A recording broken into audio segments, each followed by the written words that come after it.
مہاجرین میں سے اور انصار میں سے، اور وہ لوگ جنہوں نے ان کا اتباع کیا. یہاں نوٹ کی جمع کے صیغے میں جان بوجھ کر میں نے ہم پر زور دیا ہے. والذین اتبعوہم بإحسان، نتبعوہ نہیں کہا اور حضور صلی اللہ علیہ وسلم کا اتباع کرنے والے، بلکہ والذین اتبعوہم بإحسان، اور جنہوں نے ان کا سابقون الاولون کا اتباع کیا، رضی اللہ عنہم ورضوا عنہ، اللہ ان سے راضی ہوا، وہ اللہ سے راضی ہو گئے. تو معلوم ہوا کہ ان پرنسپل جو اتباع ہے وہ تو حضور صلی اللہ علیہ وسلم کا ہے، لیکن ان پریکٹس اتباع کس کا ہوگا؟ السابقون الاولون کا اجماع ہوگا، ان کا اتباع ہوگا. پھر یہاں جو بات کہی جا رہی ہے اجماع امت کے سلسلے میں، تو پھر پڑھیے اس آیت کو کہ مومنوں کا راستہ، یعنی تمام مومن جس راستے پر متفق ہو جائیں وہ بھی دین میں ایک حجت ہے.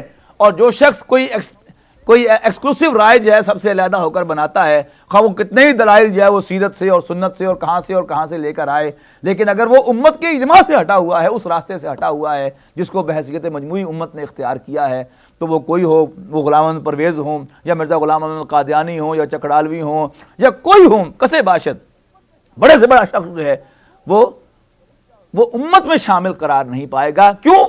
دلیل کیا ہوگی؟ وہ کہا کہ نہیں جی میں حدیث دیکھو، یہ بخاری کی حدیث ہے، یہ ترمذی کی حدیث ہے، یہ مسلم کی حدیث ہے، اس کے مطابق میں کر رہا ہوں. سیدھی سی بات یہ ہے کہ چونکہ اس نے مومنوں کا راستہ چھوڑ دیا ہے، جو موقف امت مسلمہ نے بحیثیت مجموعی اڈاپٹ کیا ہے، جس پر امت کا کنسنسس ہے، متفق ہو گئی ہے، جس پر امت متفق ہو گئی ہے اور وہ متفق علیہ موقف ہے، اس کو چھوڑنا بھی گمراہی ہے.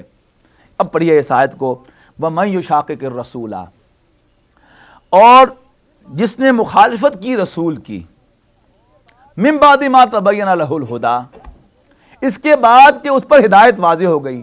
اب یہ اس کی ایکسپلینیشن آ رہی ہے، یعنی مطلب کیا ہوا اس کا کہ جو رسول کی مخالفت کرے ہدایت کے واضح ہو جانے کے بعد، یعنی وَيَتَّبِعْ غَيْرَ سَبِيلِ الْمُؤْمِنِينَ، پیروی کرے یعنی ایسے راستے کی جو ادر دین دیٹ آف مومنین ہے، نُوَلِّهِ مَا تَوَلَّا، تو ہم اس کو حوالے کر دیں گے اس کی جو وہ چاہتا ہے، وَنُصْلِهِ جہنم، اور اس کو جہنم میں ڈالیں گے، وَسَاءَتْ مَصِيرًا، بہت برا ٹھکانہ ہے.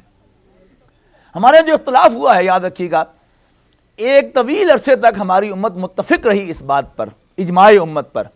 ہوا کیا کہ جب امت ایک وحدت تھی، یعنی حضرت علی رضی اللہ تعالیٰ عنہ کے دور سے پہلے جب امت ڈیوائیڈ ہو گئی کہ دو پیرل خلیفہ ہو گئے، حضرت علی بھی خلیفہ ہیں اور حضرت معاویہ بھی خلیفہ ہیں رضی اللہ تعالیٰ عنہما، اس سے پہلے حضرت عثمان کے دور خلافت تک امت ایک وحدت تھی. تو وہ تمام معاملات کے جو خلافت راشدہ کے اس دور میں طے ہوئے اور ان پر امت متفق ہو گئی، امت کا کنسنسس ہو گیا. ہمارے فقہا نے، امام شافعی، امام مالک، امام حنبل اور امام ابو حنیفہ رحمہم اللہ نے اس پر اتفاق کیا ہے کہ وہ امت کا اجماع ہے اور اس پر کنسنسس ہو گیا امت کا. Now that is an authority in the ummah, سبیل المومنین ہو گیا، مومنوں کا اجتماعی راستہ ہو گیا جس پر امت کنسنسس کے ساتھ متفق ہو گئی. اسی میں خاص طور پر یہ بات ہوئی ہے، مثال کے طور پر یہ بات شروع کہاں سے ہوتی ہے، اس کو ٹریس آپ کیجئے گا.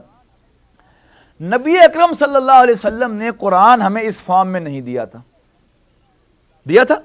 نہیں دیا تھا. کسی حدیث سے ثابت کر دیجئے مجھے، کسی سیرت سے کتاب سے ثابت کر دیجئے کہ قرآن ہمیں ایسے ملا تھا. حضرت ابوبکر صدیق کے دور میں جمع ہوا، پہلے ان کے سامنے پروپوزل آئی. پہلے تو انہوں نے کہا کہ کیف افعل شیئا ما لم یفعل رسول اللہ صلی اللہ علیہ وسلم، میں وہ کام کیسے کروں جو رسول اللہ صلی اللہ علیہ وسلم نے نہیں کیا.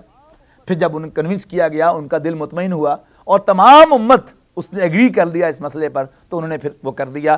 اب یہ قرآن جو تھا وہ بین الدفتین آ گیا، دو گتوں کے درمیان آ گیا ایک شکل میں. اس کے بعد اس کی کتابتیں مختلف تھیں اور تھوڑا بہت ڈائلیکٹ کا بھی فرق تھا، جیسے چاقو کاچو، یہ دو الفاظ ہیں ایک ہی چیز کے لیے، تو مختلف علاقوں میں کہیں چاقو بولا جاتا ہے، کہیں کاچو بولا جاتا ہے. تو اس قسم کا جو فرق تھا وہ موجود تھا. اس میں بھی خطرہ یہ تھا کہ اس اختلاف سے لوگ فائدہ اٹھائیں. تو حضرت عثمان رضی اللہ تعالیٰ عنہ کے دور میں پھر دوبارہ جو ہے اس پر امت کا کنسنسس ہو گیا کہ کوئی ایک وے آف رائٹنگ جو ہے اس کو اختیار کر لیا جائے اور باقی کو چھوڑ دیا جائے، چونکہ امت متفق ہو گئی. اب کسی حدیث کے اندر اس کا ذکر نہیں ہے، یاد رکھیے گا کہ قرآن جو ہے اس کی ایک ورژن ہے. حدیث میں تو آپ کو یہی ملے گا، کوئی پتھروں پر لکھا ہوا ہے، کوئی چمڑے پر لکھا ہوا ہے، کوئی کاغذ پر لکھا ہوا ہے، کوئی اس کی اونٹ کی جو شانے کی ہڈی ہے اس پر لکھا ہوا ہے، لیکن اس فارم میں نہیں ہے. لیکن اب کیا ہم اس قرآن کو ایکسیپٹ کرنے سے انکار کر دیں گے؟ نہیں. یہی قرآن ہے، بین الدفتین ہے، دو گتوں کے درمیان ہے، اس کا ایک ایگریڈ اپان ورژن ہے، تو وہ تمام معاملات جن پر